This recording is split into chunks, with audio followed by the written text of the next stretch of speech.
नमस्कार, news been देख रहे हैं आप सभी के साथ मैं हूं शालू शर्मा। हरियाणा कांग्रेस अध्यक्ष उदयभान जी हमारे साथ में हैं। सर, न्यूज बीन पर आपका स्वागत है। भारत जोड़ो यात्रा हरियाणा में किस तरीके का सबसे पहले रिस्पांस जानना चाहेंगे, यात्रा को मिल रहा है?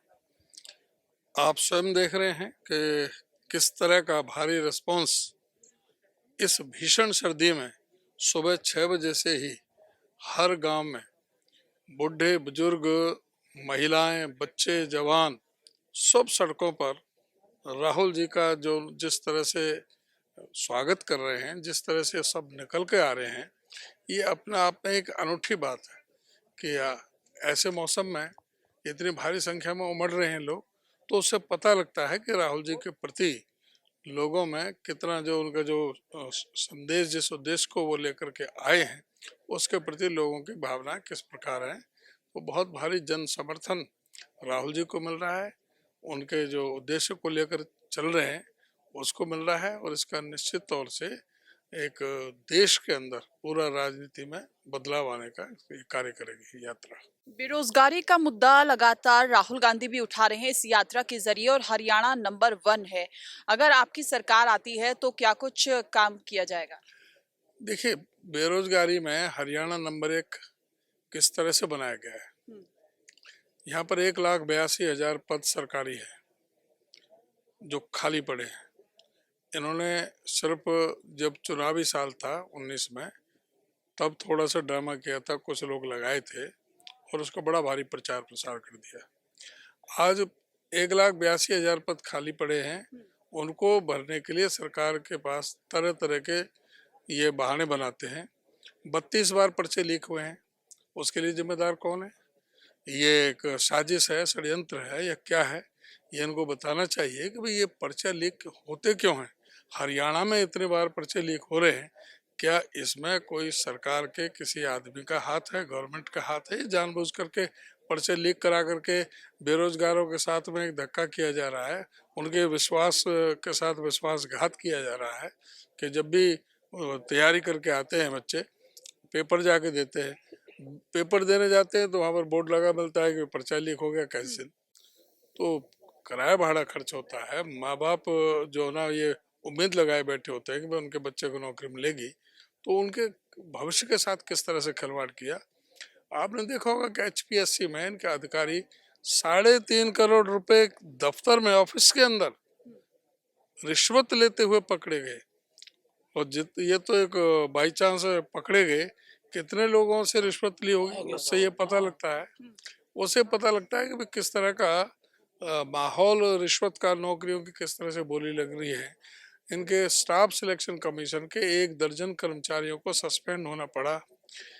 इन नौकरियों में रिश्वत की जो बंदरबांट चल रही थी, सभी पोस्टों के रेट लगे हुए थे, और फिर उसके बाद में भी ये इस तरह का ये माहौल बना हुआ है। और एक बड़ा कारण जो हरियाणा में, क्योंकि हरियाणा में इंडस्ट्रीज बहुत थी, और ये फरीदाबाद तो इंडस्ट्रीज के नाम से मशहूर था, और गुड़गांव में, इधर को पानीपत में है, सारा हमारा जो एरिया है जो NCR का, इसमें इंडस्ट्री बहुत है। तो उस इंडस्ट्री में जब इन्होंने नोटबंदी की बगैर सोचे समझे, और उसका जो ये जो अंतर आया, 3.5 लाख करोड़ का रेवेन्यू का नुकसान हुआ, 168 लोग उसमें मारे गए। उस नोटबंदी के गलत निर्णय से हमारे यहाँ पर हजारों फैक्ट्रियों में ताले लग गए, उसमें लाखों जो रोजगार जिनका था उनका रोजगार छिन गया, वो बेरोजगार कर दिए गए, इसलिए बेरोजगारी की संख्या ज्यादा है।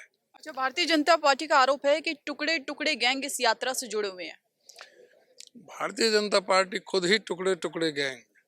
भारतीय जनता पार्टी का मतलब ये भाजपा, भारत जलाओ पार्टी। इनका काम ही नफरत करने का है, इनका काम ही हमेशा भेदभाव करने का है, जाति धर्म मजहब के नाम से लोगों को दीवार खड़ा करने का है। अगर इनके पास ये ना करे तो इनको कोई पूछने वाला नहीं है। ये लोगों की भावनाओं के साथ खिलवाड़ करके हमें आपस में बांटते हैं। और कांग्रेस तो कावेरी गंगा सरस्वती से निकली हुई पार्टी है, ये सभी की सुख समृद्धि की कामना करती है, सबको समान विचारधारा के साथ में आगे ले चलने की बात करती है। तो कांग्रेस सबको साथ में लेकर चलने वाली आदमी है।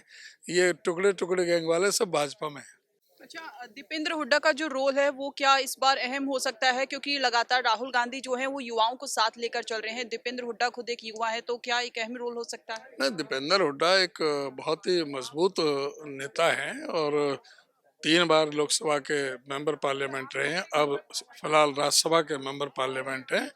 इतनी कम उम्र में इतना अच्छा लंबा तजुर्बा उन्होंने हासिल किया है। हर मुद्दे पर वो डिबेट में हिस्सा लेते हैं, लोकसभा में भी राज्यसभा में भी। वो निश्चित तौर से हरियाणा का भविष्य है। लोक जनता उन्हें भविष्य के रूप में देखती है।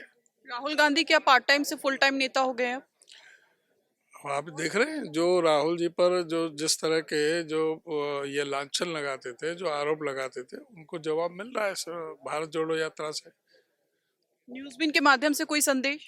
नहीं, बहुत धन्यवाद आपका। और संदेश यही है कि जो भारत जोड़ो यात्रा राहुल जी जो निकाल रहे हैं, उसमें बढ़ चढ़ करके भाग लें कि ये सबके शांति के लिए, प्रेम प्यार भाईचारा को बढ़ाने के लिए यात्रा निकाली जा रही है। और देश में जो परिस्थितियां जो खराब हो रही है उनको दुरुस्त करने के लिए यात्रा है। तो इसमें सबसे हम सहयोग की अपील करते हैं। चलिए, बेशक शुक्रिया हमसे जुड़ने के लिए। तो ये थे हमारे साथ में उदय भांजी, जिनका साफ तौर पर ये कहना था कि जो देश में नफरत फैली हुई है उसको पूरी तरीके से जड़ से खत्म करना है, और भारतीय जनता पार्टी जिस तरीके से आरोप लगा रही है वो दरअसल पूरी तरीके से निराधार हैं।